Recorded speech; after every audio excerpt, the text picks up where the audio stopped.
देखिए, ये शिमला का ऐतिहासिक रिज मैदान पर ये कार्यक्रम हुआ है आज का, और हम सारे प्रदेशवासियों को बधाई देना चाहते हैं यहाँ से। और विशेष तौर पे हिमाचल प्रदेश की कांग्रेस की सरकार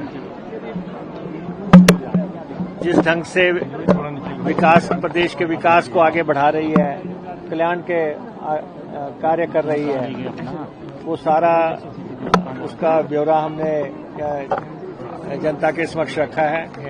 हिमाचल प्रदेश के लोगों ने स्वतंत्रता प्राप्ति में बहुत अहम योगदान प्रदान किया, और इसीलिए हमें 4 वीर चक्र, परमवीर चक्र प्राप्त हुए, और अन्य भी सैन्य मेडल हिमाचल प्रदेश को लगातार प्राप्त हो रहे हैं। और हम उन सैनिकों को याद करते हैं और स्वतंत्रता सेनानियों को याद करते हैं, और हिमाचल प्रदेश के विकास की गाथा जिन लोगों ने लिखी, विशेष तौर पे डॉक्टर वाईएस परमार जिन्होंने हिमाचल का निर्माण किया, वीरभद्र सिंह जी जिन्होंने आधुनिक हिमाचल का जो मौजूदा प्रारूप है वो हमारे समक्ष पेश किया, उन सबको हम याद करते हैं। और शिमला में बहुत कार्य प्रगति में है, और विशेष तौर पे हेल्थ के सेक्टर में शिमला में हम पेट स्कैन लगा रहे हैं, और अन्य सुविधा लीनियर एक्सीलरेटर लगा रहे हैं। तो यहाँ पे बहुत पैसा आईजीएमसी में नई मशीनरी पे एमआरआई के लिए पैसा आया है। तो पूरे प्रदेश में स्वास्थ्य की मशीनरी बदलने के लिए बहुत बड़ा काम हो रहा है, और 1000 हम बसेस खरीदने जा रहे हैं, ताकि कभी भी किसी सरकार ने एक मुश्त इतनी बड़ी बसेस की खरीद नहीं की होगी, लेकिन क्योंकि यहाँ पे रेल मार्ग की सुविधा नहीं है, हवाई मार्ग की उतनी सुविधा नहीं है, इसलिए ये पथ परिवहन निगम ही है जो लोगों को दूर दराज दुर्गम कबायली इलाके तक सेवा देता है। इसलिए 1000 बसेस की खरीद हो रही है। शिमला में हम रोपवे का जो निर्माण करने जा रहे हैं, वो लगभग 2000 करोड़ रुपए के आसपास का प्रोजेक्ट है।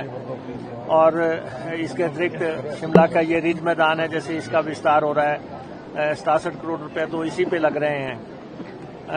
ऐसे 4 बड़ी पार्किंग शिमला में बनाई जा रही हैं, और सेब उत्पादकों के लिए जितनी भी राशि थी 153 करोड़ रुपए के आसपास की, जिसमें 90 करोड़ रुपए भाजपा का बकाया पड़ा था, वो सारी राशि मुहैया करवाई है। कोल्ड स्टोरेज 2 बहुत बड़े आकार के यहाँ पे स्थापित किए गए हैं रोडू और गुम्मा में। तो ये सारा कार्यक्रम चल रहा है।